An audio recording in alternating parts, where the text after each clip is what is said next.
Every Olympics that are the Winter Olympics, I love to watch and think about what we did, because I'm so proud of how UTA participated in the Winter Olympics that it brings back so many memories of how we served Utah. So many doors open for so many people to be able to go to those events. Every night, we held a bus for a person with a disability. He worked in the media area, and he was one of the last people who came out. And without us, he would not have had transportation. And every night we would be able to say, "How was it for you tonight?" And just seeing the sheer joy on his face to have had that opportunity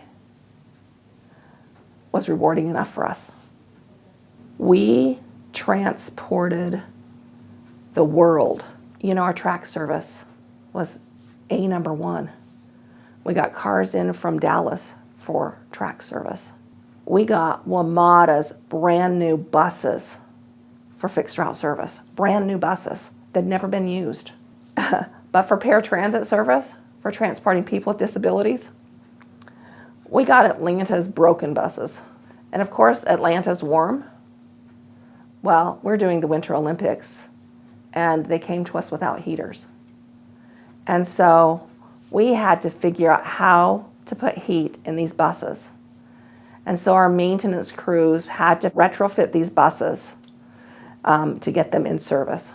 We then had to figure out what drivers we were going to use.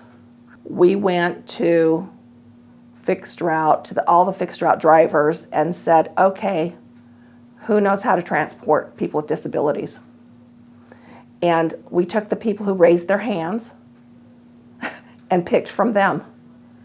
That's how we got our drivers from the fixed route drivers, by them being able to secure wheelchairs, being able to engage with passengers with disabilities. So imagine having to serve all of the park and ride lots with a fleet of maybe at the most 30 buses. So we had this brilliant plan. Hey, let's find navigators. We'll put the navigators with the out-of-state drivers, and they can go to any park and ride lot. And so we were navigating and dispatching on the fly based on the need. And it was the craziest thing that you could think of. But that's how we managed the opening ceremonies of the Olympics, just on the fly. And so as we were getting these buses coming in, we were tallying. We had this pad and we were tallying. Okay, this many people came from this park and ride lot. This many people came from this park and ride lot. So at the end of the ceremony, we knew what we had to do at the end of the games. And we went off without a hitch. But without our navigators, we would never have been able to have a successful opening ceremony with our out-of-state drivers. And it took the courage of the out-of-state drivers to trust us and to believe in us, and allowing us to trust them to do this transportation. Talk about proud moments when you think, look, we are all in this together. Every one of our drivers would stand out there with their signs to let them know what park and ride they were going to. They'd help everyone get on the bus. Even the fixed route drivers would tell them what they had to do.